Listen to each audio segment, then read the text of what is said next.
Assalamualaikum warahmatullahi wabarakatuh. Salam sejahtera, Om Swastiastu, Sampurasun. Para kader yang budiman, malam ini tentunya menjadi malam yang ditunggu-tunggu oleh peserta Lomba Cipta Puisi Piala Kebangsaan, juga sangat mungkin oleh segenap warga Republik maupun warga negara asing, karena ternyata peserta Lomba Cipta Puisi ini kalau dilihat dari akunnya memang ada yang datang dari Malaysia, Brunei, Timur Leste, dan sangat mungkin ada nama dari Rusia tampaknya ya, yang bisa berbahasa Indonesia. Lomba ini bersifat spontan karena bermaksud menyikapi permasalahan yang menimpa kedaulatan bangsa kita ya, atau mungkin permasalahan kemanusiaan lainnya yang bisa jadi menimpa bangsa lain, yaitu ketika laut dipagari secara mencolok, spektakuler ya, besar, sepanjang 30,16 km.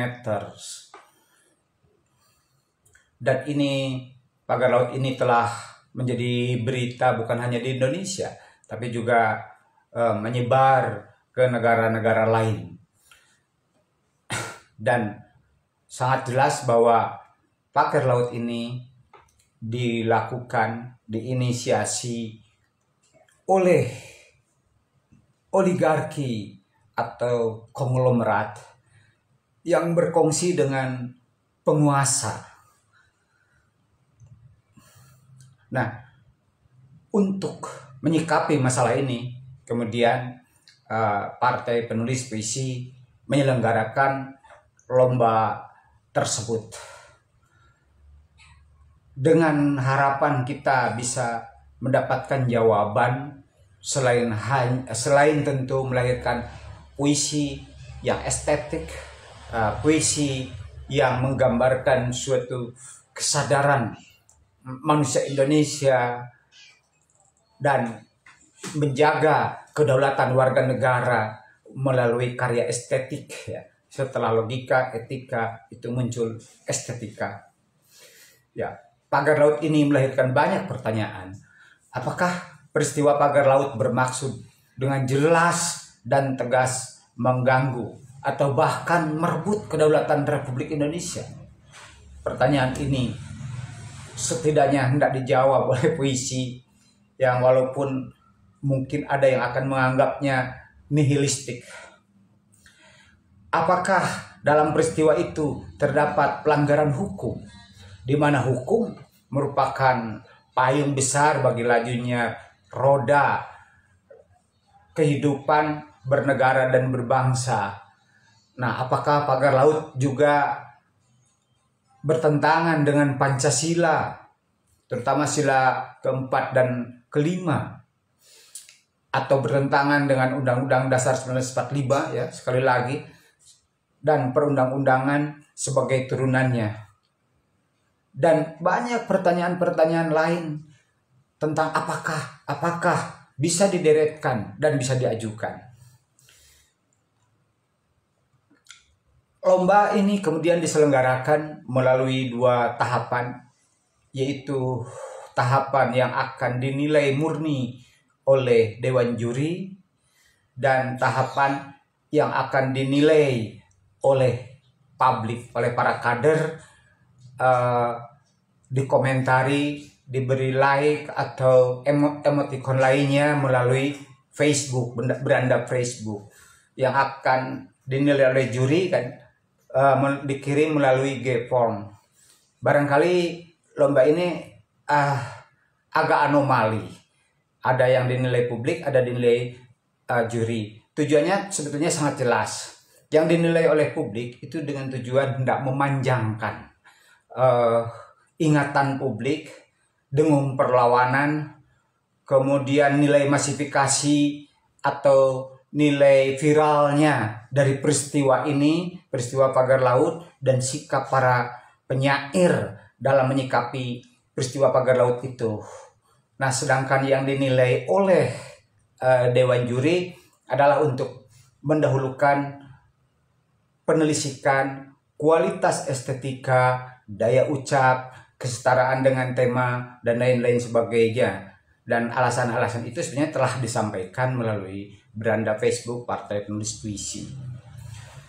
Selama lomba diselenggarakan, masa kirimnya dari tanggal 5 Februari hingga 25 Maret 2025, terdapat 521 kiriman puisi melalui GPFOM yang sah. Ada banyak yang tidak sah ya, karena misalnya terlambat, deadline sudah selesai, 1 hari kemudian, malah ada yang 3 hari kemudian baru sampai di GPFOM. Ini kami anggap tidak sah. Nah, kemudian satu pengirim itu ada yang berisi 2 puisi, sebagaimana diumumkan boleh mengirimkan 2 puisi.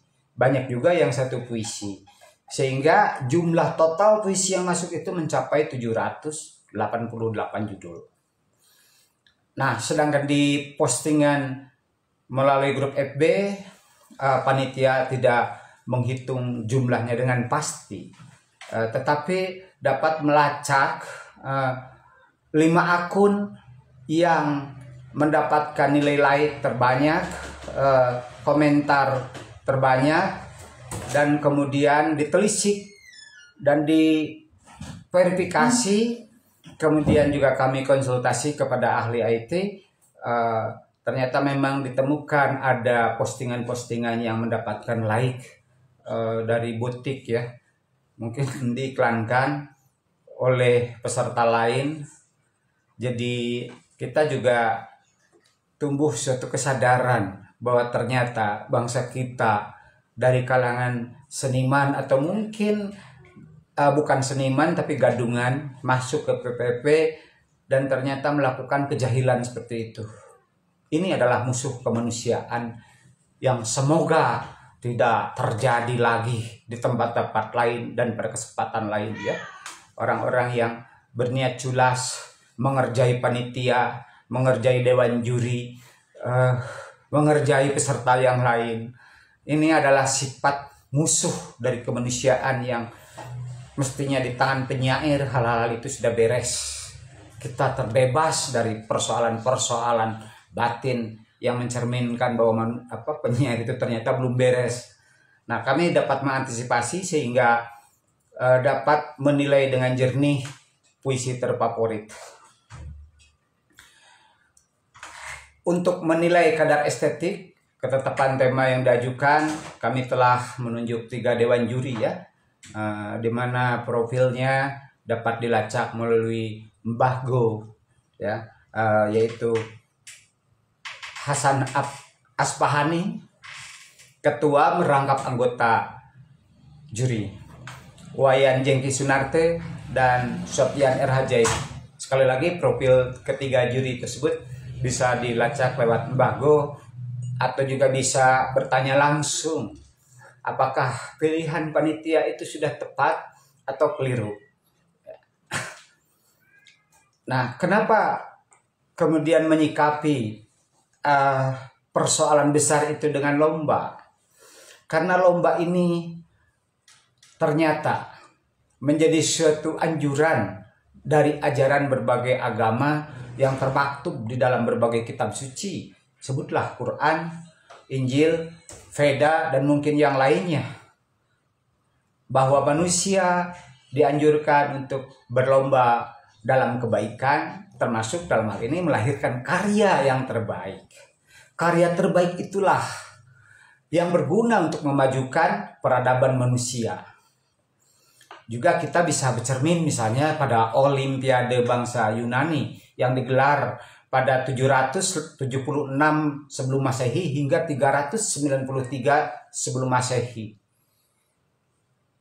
Ini adalah perhelatan untuk mengukur dan menakar kemajuan adab bangsa Yunani, di mana bangsa Yunani ini disebut-sebut menjadi salah satu bangsa yang melahirkan cikal bakal peradaban modern manusia di muka bumi. Bangsa Yunani juga dikenal sebagai bangsa kelahiran filsafat modern, ilmu pengetahuan, dan aneka genre kesenian termasuk sastra yang berkembang hingga sekarang, bahkan dipertunjukkan sampai sekarang seperti Oedipus, Iliad, karya Homer itu ya, dan lain-lain. Juga bangsa Yunani menjadi pelopor dari bangsa yang menciptakan seni arsitektur yang jejaknya hingga sekarang masih ada. Seperti di daerah Olimpia terdapat gedung bangunan bekas Olimpiade. Kemudian ada Akropolis yang terkenal dan cukup megah, serta ada amphitheater misalnya di Evidavros Theater yang sampai sekarang tiada tandingannya karena kehebatan akustiknya, gitu kan. Nah, bangsa Yunani ini kemudian menjadi bangsa kota yang estetik, yang gemaknya itu turut dikokohkan oleh seniman besar bernama Phidias atau Phidias atau apalah ya menyebutkannya, Phidias, yang bersabda seperti ini: kita adalah bangsa yang mencintai keindahan tanpa mengurangi rasa kejantanan. Moga di masa hadapan bangsa Nusantara juga memiliki pemimpin yang mencintai keindahan dengan laku seorang gentleman yang telah sampai ke aras Brahmin atau Brahmana, yaitu manusia yang lebih mendahulukan nilai kemanusiaan universal, yang tidak mengutamakan kepentingan pribadi, keluarga, golongan, atau yang lebih sempit lagi partai politik. Nah, pagar laut ini jelas bukan laku dari seorang Brahmin. Paling jauh itu merupakan perbuatan seorang ksatria, bahkan mungkin seorang Waisya. LCP Piala Kebangsaan ini pastinya terdapat banyak kekurangan. Untuk itu panitia memohon maaf dan permaklumannya. Namun juga patut diketahui para kader yang budiman bahwa inilah lomba dengan tujuan selain untuk menghasilkan puisi yang terbaik, juga diharapkan muncul semangat partisipasi warga dalam membela kedaulatan negara bangsa. Juga diharapkan muncul sifat-sifat unggul manusia berupa solidaritas dan soliditas, guyup, kesetaraan atau emansipasi, edukasi, toleransi, moderasi, demokrasi, dan lain-lain sebagainya. Selanjutnya, saya akan bacakan pertanggungjawaban Dewan Juri berikut ini. Berenang menyeberangi Teluk. Peristiwa terbongkarnya keberadaan pagar laut yang ilegal di Tangerang adalah fakta yang dengan sendirinya sudah mengandung ironi, paradoks, dan kontras. Bagaimana bisa laut dikapling-kapling lengkap dengan sertifikatnya? Bagaimana bisa ada pagar laut tiba-tiba sudah terbentang 30 km lebih, lalu negara seperti enggan membongkar ke publik siapa yang bertanggung jawab atas pelanggaran terang benderang itu? Bagaimana bisa seorang kepala desa di sana bisa punya posko terkait lahan di situ dan punya kekayaan yang tak wajar? Ada proyek strategis nasional yang tersambung dengan laut yang sepertinya hendak diuruk itu, dan seterusnya, dan lain-lain. Berbulan-bulan berita itu terkait. Hal itu membongkar banyak hal yang semakin melecehkan kewarasan publik. Ironi, paradoks, dan kontras adalah kualitas yang perlu dikandung dan sekaligus perangkat poetika bagi puisi yang baik. Karena itu, sepertinya tema lomba ini mudah menarik minat publik. Para penulis puisi atau yang lainnya untuk terlibat mengekspresikan pendapat, kesadaran, penghayatan perasaan, permenungan, dan pemaknaan masing-masing. Ada 788 puisi dari 520 peserta yang dikirim dari berbagai pelosok di Indonesia dan luar Indonesia. Kami para juri membayangkan akan bertemu dengan sajak-sajak yang dengan baik mengolah ironi itu.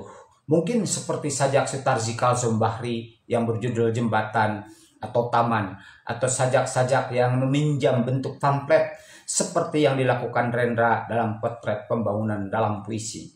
Atau tentu saja juga berbagai kemungkinan lain yang dengan penguasaan pada perangkat puitika, kekuatan imajinasi puitik, lalu bekerja dengan semua bahan yang tersedia, menaklukkannya menjadi medan teks puisi yang tak sekedar menyalin realitas.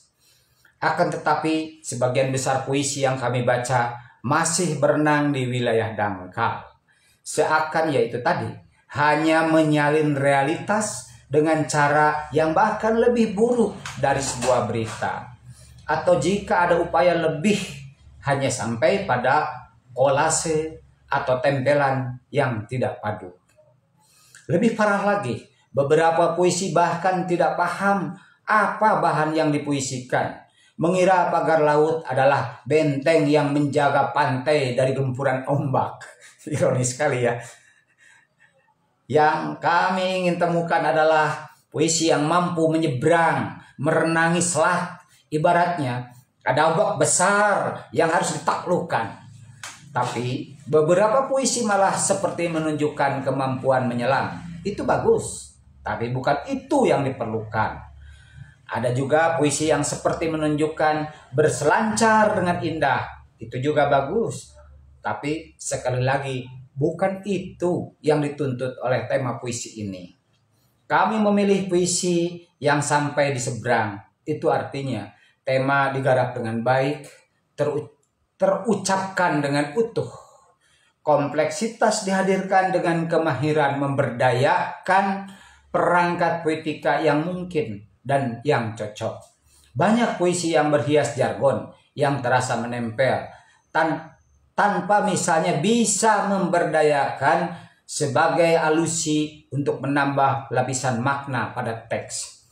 Selanjutnya, inilah yang ditunggu-tunggu.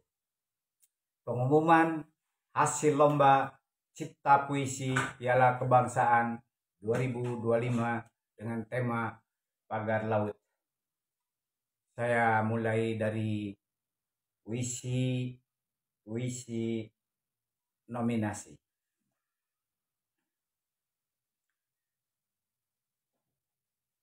1. A. Waris Rofi dengan puisi berjudul Dua Pagar Laut yang Maut dan yang Patut. 2. A. Waris Rofi dengan judul puisi Bunda Laut dan Luka-lukanya. 3. Ahmad Mukhdar Al-Farisi dengan judul puisi Bambu-bambu yang menahan nyanyian angin. 4. Alina Sukesi dengan judul puisi Anapora. 5.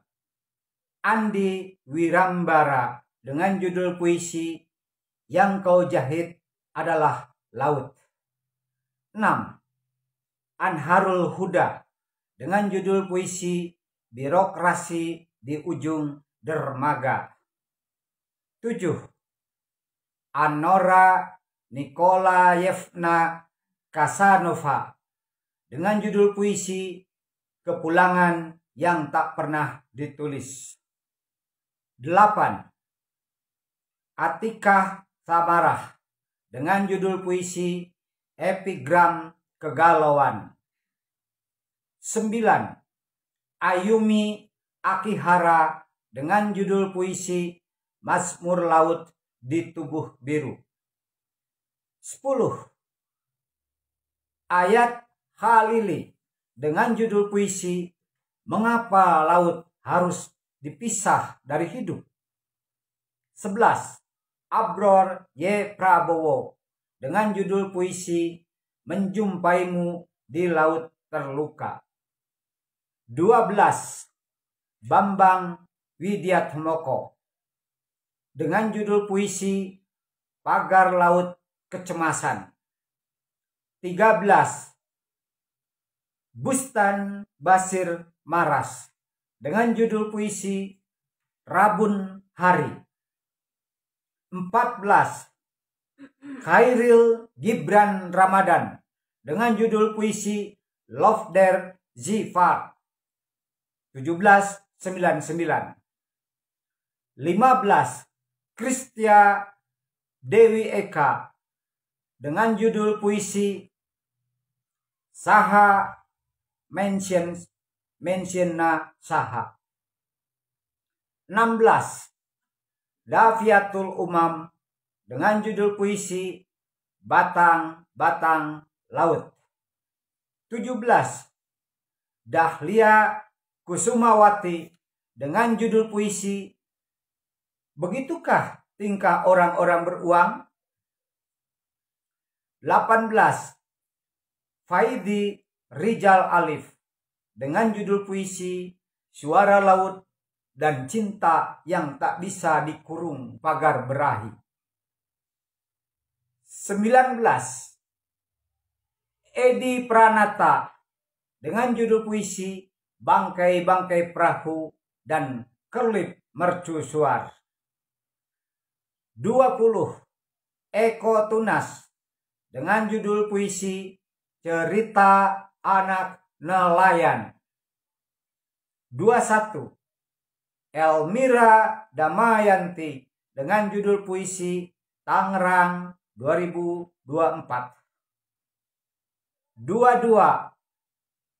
Ence Sumirat dengan judul puisi Tongkat Musa yang Kini Patah. 23. Ewit Bahar dengan judul puisi Anomali Bambu. 24. Galeh Pramudianto dengan judul puisi 6 Panel Storyboard. 25. Gianto Subagio dengan judul puisi Gula Gulugu Suara Nelayan. 26. JM Sukawidana dengan judul puisi Menyaksikan Pagar Laut Pantai Indah Kapuk, Aku Jadi Teringat Pesisir Serangan Bali. 27. Hilmi Faik dengan judul puisi Tentang Mereka. 28. Hikmat Gumelar dengan judul puisi ATM Raksasa. 29.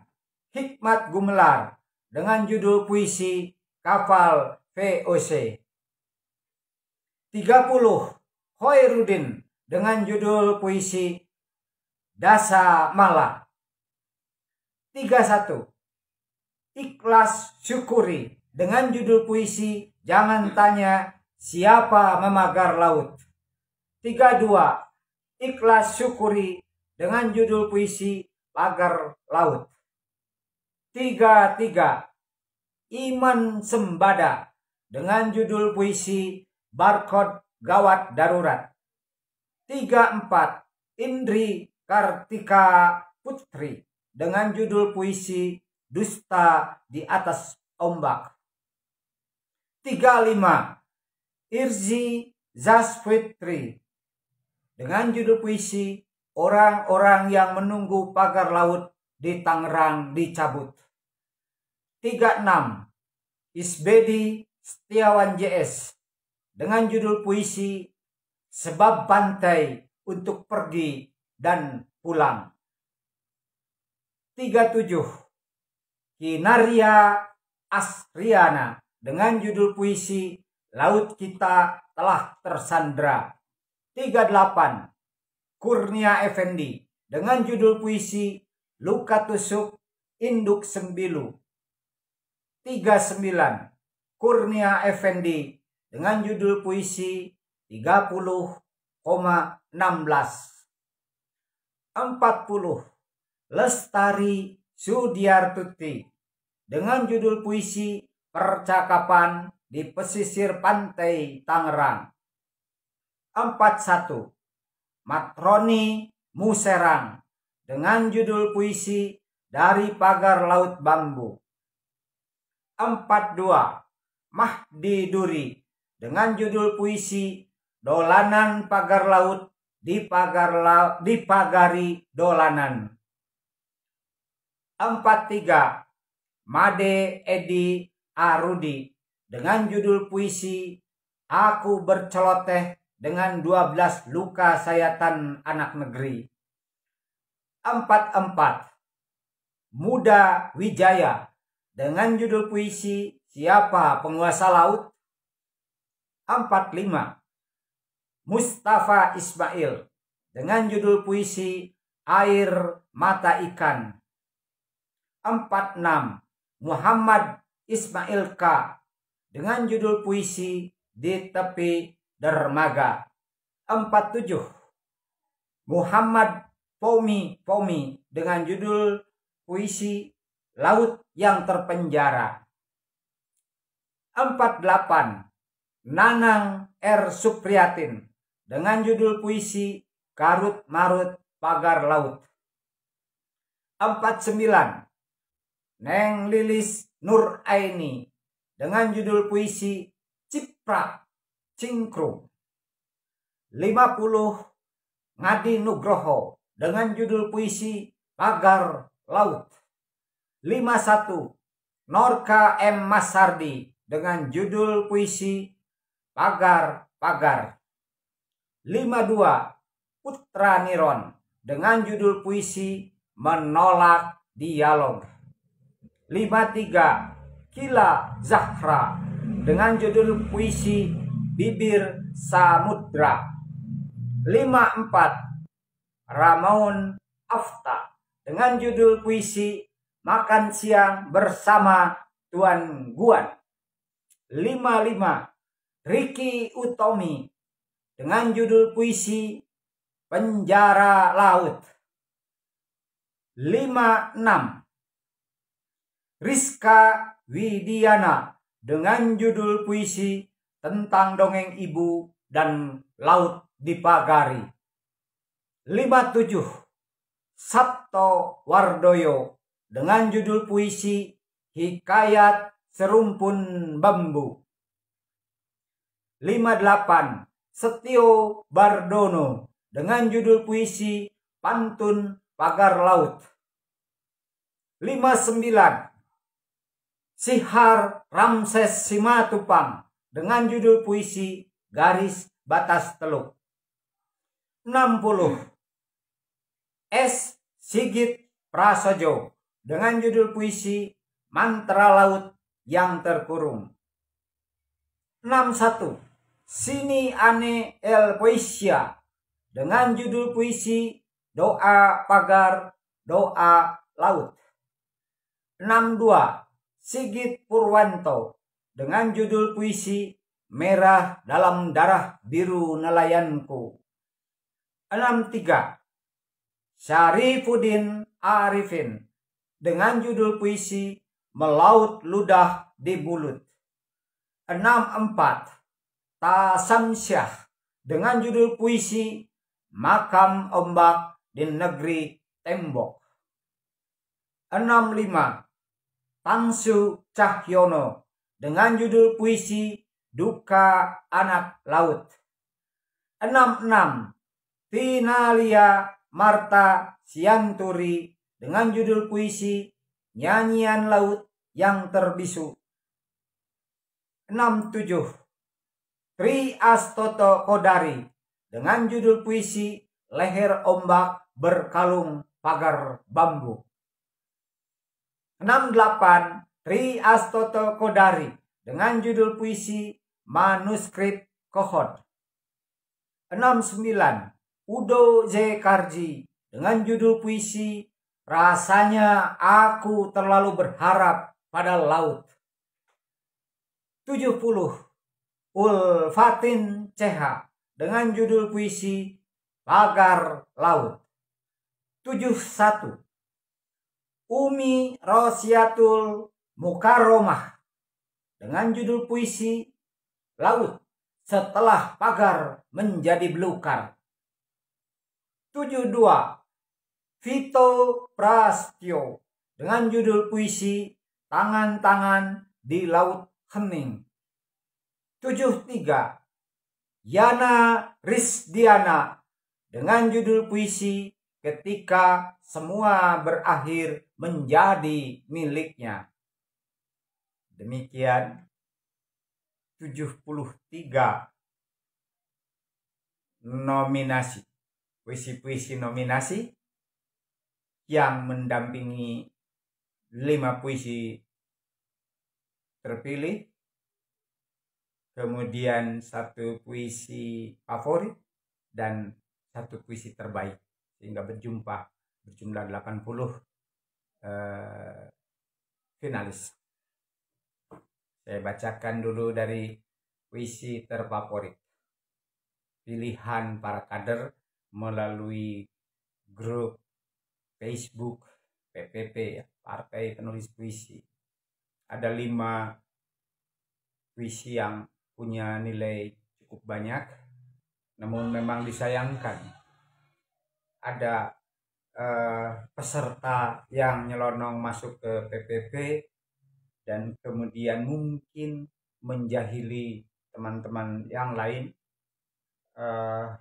sehingga 5 terbaik itu 3 atau 4 diantaranya itu memperoleh bom like secara butik. Kami hitung berapa saja yang butiknya diperkirakan, kemudian juga memperhatikan komentar-komentarnya dari para peserta, serta kami juga melihat ya upaya jujur dari para peserta, sehingga panitia dengan masukan juga dari dewan juri memilih dan memutuskan puisi serta pemilik akun yang terfavorit dalam lomba kali ini ialah Pagar di Atas Perut Ibu atau Suara Nelayan yang Terpinggirkan, puisi karya Sapri Naldi. Dengan demikian, puisi Sapri Naldi tadi menjadi juara favorit. Lalu selanjutnya, inilah 5 puisi terbaik pilihan dewan juri. 1. Puisi dengan judul Jeruji di Tubuh Laut, karya Andika Tulus Pratama. 2. Laut yang Tak Bisa Disunting, karya Galeh Pramudyanto. 3. Palung Nasib, puisi karya Indrian Koto. 4. Berenang di Sepanjang Pagar Laut 31 km, puisi karya Irzi Jasputri. 5. Blues Pagar Laut, puisi karya Toto ST Radi. Demikian 5 puisi terpilih, 1 puisi favorit dan 73 yang masuk finalis. Kami mengucapkan selamat ya kepada yang belum berhasil, mudah-mudahan di lomba berikutnya mendapatkan keberuntungan, kekuatan dan lain sebagainya. Dan inilah puisi terbaik versi juri setelah melakukan perdebatan berkali-kali ya, cukup panjang, karena memang punya pertimbangan-pertimbangan tiap juri itu. Dari 5 tadi ditambah yang terbaiknya itu cukup lama ya perdebatannya, tapi harus ada juara di dalam lomba cipta puisi Piala Kebangsaan 2025 ini. Puisi terbaik versi Dewan Juri berjudul Pagar Bambu dan Pasar yang Bergolak, karya Adrian alias Bandi Robin. Demikian pengumuman telah kami sampaikan.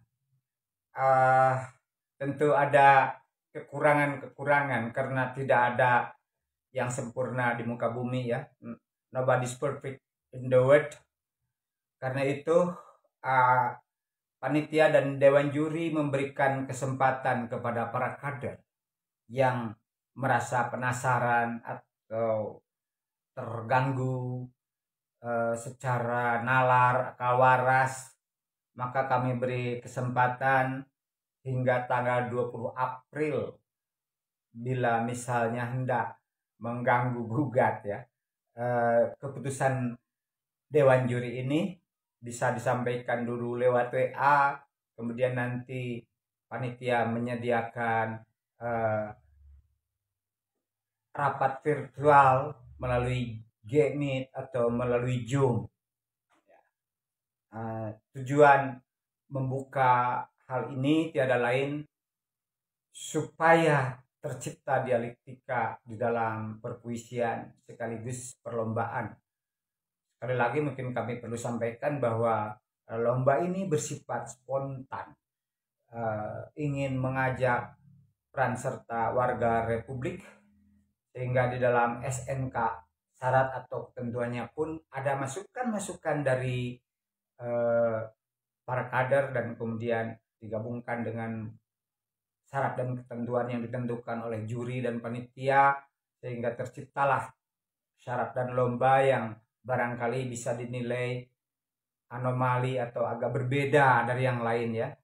Biasanya dalam lomba itu panitia peserta tidak diperkenankan berdialog dengan panitia atau dewan juri. Tapi di dalam lomba ini panitia, peserta, dewan juri berlangsung guyup seperti rekan, setara ya di dalam grup WA maupun di Facebook. Sehingga kita tidak menempatkan lomba itu sebagai sesuatu yang final. Lomba adalah memang untuk mengukur dan menakar kebaikan, dan yang terbaik akan terus berlomba untuk menciptakan yang lebih baik lagi, yang lebih baik lagi. Semoga pada lomba selanjutnya terlihat nilai variatifnya, peningkatan kualitas koalisinya, kualitas puisinya dan lain sebagainya. Akhir kata, terima kasih atas perhatiannya, keikutsertaannya di dalam lomba cipta puisi ini yang punya tujuan salah satunya ikut mengawal bagaimana sih sebetulnya pagar laut itu. Apakah benar pagar-pagar sudah dicabut atau jangan-jangan kita terimprove oleh para pelaku gitu ya. Kita harus memiliki kesadaran bahwa negara ini kedaulatannya ada di tangan rakyat, penyelenggaraannya memang oleh pemerintah dan bukan oleh cukong, bukan oleh yang lain, tapi oleh pemerintah. Dan rakyat sebagai pemilik kedaulatan berhak melakukan usul, interupsi dan lain sebagainya di dalam laju pemerintahan Republik yang kita cintai ini. Billahi taufiq wal hidayah. Wassalamualaikum warahmatullahi wabarakatuh.